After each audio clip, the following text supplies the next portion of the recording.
Você sabe quando foi a primeira Copa Libertadores que existiu? Foi no ano de 1960. Isso mesmo, foi depois de muitas coisas já terem acontecido no Brasil e no mundo do futebol. O primeiro campeão da Libertadores foi o Peñarol e o representante brasileiro nesse campeonato foi o Bahia, o único representante. Então foram só 7 equipes que participaram. Imagine isso, apenas 7 equipes. Se você fizer um comparativo hoje com Copa do Mundo, até um tempo atrás eram 24 participantes, depois aumentaram para 32, e a próxima Copa de 2026 serão com, acredite se quiser, 48 equipes. O Brasil, que é o único país que participou de todas as Copas, sinceramente vai ter que ser um feito muito, assim, horripilante para ficar de fora de uma Copa com 48 times. Não existem no mundo, certamente, 12, mais do que 12 ou 14, 15 países com futebol à altura para você poder criar uma situação em que o Brasil fique de fora. Na Europa é um pouco mais complicado, porque são mais países, e aí a coisa, então, pode acontecer de novo, por exemplo, de uma Itália ficar de fora mesmo, porque é uma circunstância ali de chave, de sorteio, e de repente países que com futebol muito ruim passarem, e de repente a Itália ou algum outro país não ir para a Copa. Mas o mais importante aqui, eu queria falar com você um pouquinho sobre uma dificuldade de encontrar definições que especifiquem bem o que é um campeonato, o que é uma Copa, o que é uma taça. Então, o campeonato são vários times ali jogando, né, várias vezes, e aí sai um campeão. A Copa costuma ter um número mais reduzido ou um tempo mais reduzido do que pode ali acontecer como a Copa do Mundo, por exemplo, que ocorre normalmente em um mês. A taça, para mim, na minha definição, a taça é quando você vai lá, faz um jogo, pega o campeão de um lugar com o campeão do outro, né, o campeão da Copa do Brasil com o campeão brasileiro. Tem sua importância e tal, mas não deveria ter a mesma relevância como alguns querem que tenha, né? Comemoram como se fosse um campeonato mundial, é só uma taça, foi lá um jogo único. Legal, parabéns quem ganhou, tal, mas não vamos viajar na maionese, não é um campeonato mundial com vários clubes ou países, seleções, mas os caras gostam de dar uma, né? Principalmente é assim, né? Quando o time do cara perde, a taça perde totalmente a significância. Quando ele ganha, ele faz parecer que aquilo é uma Copa do Mundo, né? Eu queria falar aqui para você uma outra coisa muito importante que é para pontuar aqui antes de seguir com esse vídeo, é que se caso você não saiba o que é anacronismo, eu vou dar uma definida. E se você já sabe, legal, ótimo.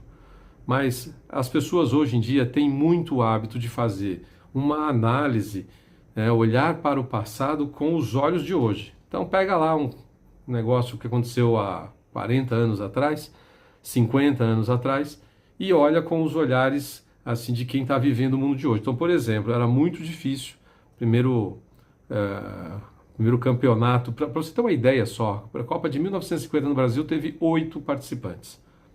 8 países participaram da Copa de 1950.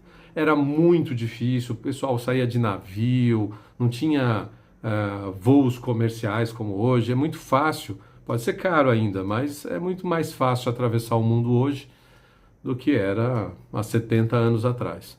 Então não dá para você comparar o número de participantes de um campeonato como o de hoje, né? A Copa que vai acontecer agora em 2026 com 48 países, com uma Copa que aconteceu, o cara tinha que pegar navio, passavam-se ali, sei lá, quanto tem uma semana ou mais, 10 dias dentro do navio até chegar no lugar. Então, anacronismo é quando o cara quer comparar coisas diferentes, como se fosse de hoje, mas o olhar, a cultura, as coisas aconteceram num tempo muito diferente do que é o que está acontecendo hoje. Então, para ressaltar aí, para você ter uma ideia, a Copa Rio, que o Palmeiras ganhou em 1951, tinha 8 equipes.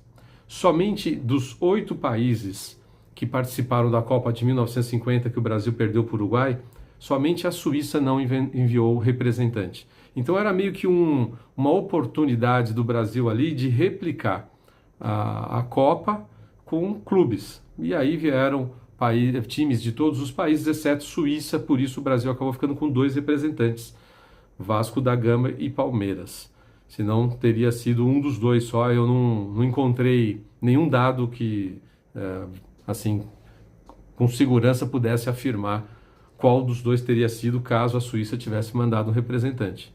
Então, veja a relação, uma época muito difícil em que as pessoas tinham pouca mobilidade, dificuldade muito grande de viajar, e aí dos 8 países que vieram na Copa de 1950, no Rio de Janeiro, jogos no Maracanã, final foi no Maracanã, vieram 7 equipes representantes dos países da Copa do ano anterior, e o Brasil ficou com 2 vagas, porque a Suíça não mandou um representante. E dentro desse aspecto do anacronismo, o que eu quero te falar que é o seguinte: o Palmeiras é muito, muito agradecido aos clubes, principalmente aos clubes brasileiros, que somente na década de 90, 80 para 90, né? Acho que Flamengo e Grêmio primeiro, e depois, década de 90, a coisa foi ganhando corpo, de ganhar esses torneiozinhos aí intercontinentais, que tem um peso muito grande, é óbvio que tem, não estamos aqui tentando diminuir, né? Mas não é um campeonato, né? Tem que ter pelo menos 8 times, 7, 8 clubes. Houve a primeira Libertadores com 7 times. Então, assim, no mínimo, para você chamar aquilo e ter uma relevância importante, precisa ter pelo menos aí 7 ou 8 clubes. Não houve na história de lá para cá nada muito relevante que não tivesse ao menos 8 clubes ou 8 países com as suas seleções. Então, o Palmeiras é muito agradecido porque quando ele ganhou o Campeonato Mundial de 1951, os adversários ficaram quietinhos, ficaram ali se fingindo de morto. Há inúmeros casos de jornais e revistas apontando o Palmeiras como campeão mundial da época, jornal e revista da época. Mas o Palmeiras parece que não soube tirar muito proveito disso, também deixou passar, ficou na dele. E aí quando os outros começaram a ganhar interclubes, jogos, taças, né? Pega ali um campeão daqui, outro campeão dali. Imagina, você viaja, atravessa o continente, faz um jogo e você é campeão mundial com um jogo. É uma piada, sinceramente. Tem que ser muito, né, viajandão para considerar isso um campeonato mundial. Atualmente os caras estão jogando 2, 3 partidas, dependendo de quem vai para a final, que é muito pouco também. Então assim, é no mínimo 4, 5 jogos, né? Imagina aí 2 grupos com 4 times de cada lado, faz ali 3 jogos, pega o primeiro e o segundo, faz um cruzamento do segundo com o primeiro do outro grupo, o primeiro com o segundo do outro grupo, e aí você faz uma semifinal. É o mínimo que se pode imaginar para ter um campeonato, e isso ocorreu. E por que eu citei a Libertadores? Pensa bem, como que era possível um time ir para um campeonato mundial, clubes, ir para um campeonato mundial sem ter Libertadores antes de 1960? Completamente normal, porque o campeonato ainda não existia. Depois de 1960, é ridículo você pensar num time que tenha se colocado como campeão de qualquer coisa sem nem ter ganho o principal campeonato do seu continente, que no nosso caso aqui é a Copa Libertadores. E tem gente ainda que... olha, eu vi um jornalista aí de uma grande emissora, não vou falar o nome, dizendo que é mais fácil ganhar Libertadores do que o brasileiro. Pelo amor de Deus, né? O cara... isso aí é a mesma coisa que um maratonista dizer que é mais difícil ganhar maratona porque tem que se correr ali 40 e poucos quilômetros, e o cara de 100 metros vai dizer o oposto, dizer, não, é muito mais difícil ganhar uma corrida de 100 metros porque tem que correr 100 metros o mais rápido possível. Então, é uma falsa simetria, não tem como você fazer um paralelo. Ambos são importantes, um tem que ter um tiro mais longo, o outro é rápido. Então não tem como você comparar coisas diferentes e dizer que um é maior que o outro. Quer dizer que o maratonista é maior do que o cara que corre 100 metros ou o contrário. Isso é um absurdo, né? E para mim é óbvio que fica ali que se você pega os melhores de cada país, tem uma tendência do nível subir. Então mesmo que seja um campeonato mais curto, de mata-mata, somente uma primeira fase de grupos, você vai ter ali um campeonato, em tese, mesmo sendo mais curto, mais difícil do que um campeonato longo como o brasileiro, que depende de elenco. Então as diferenças são tão grandes, principalmente no nível do futebol apresentado, ter que jogar na casa do adversário em outro país, não dá para comparar.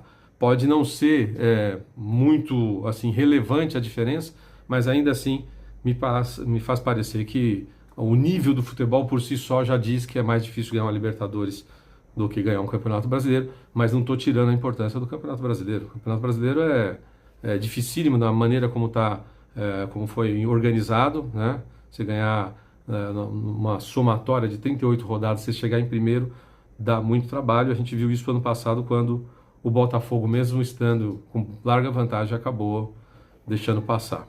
Só para reforçar, então, o campeão de 1951 foi o Palmeiras, em cima nada mais, nada menos que a Juventus da Itália, tá? Em 2 jogos. 100 mil pessoas no segundo jogo no Maracanã. Você não entendeu errado, 100 mil pessoas. O escritor Nelson Rodrigues, para a época, tinha uma frase que dizia que era um acontecimento do futebol mundial. E aí os caras não reconhecem que é um campeão mundial. É piada, né? Aliás, eu vou dizer para você assim, tá ótimo, o palmeirense adora e quer que continue assim, continue contando piada. Enquanto vocês contam piadas, os palmeirenses continuam ganhando os títulos. Só para você ter uma ideia, se você somar os títulos de Santos, Corinthians e São Paulo nos últimos 10 anos, dá menos do que os títulos que o Palmeiras ganhou no mesmo período. O Palmeiras sozinho ganhou mais título do que os outros 3 principais adversários que ele tem aqui em São Paulo, e eu não estou nem juntando outros adversários. Você tem uma dessa daqui, ó, então quero finalizar com esse vídeo aqui para que os bons entendedores saibam.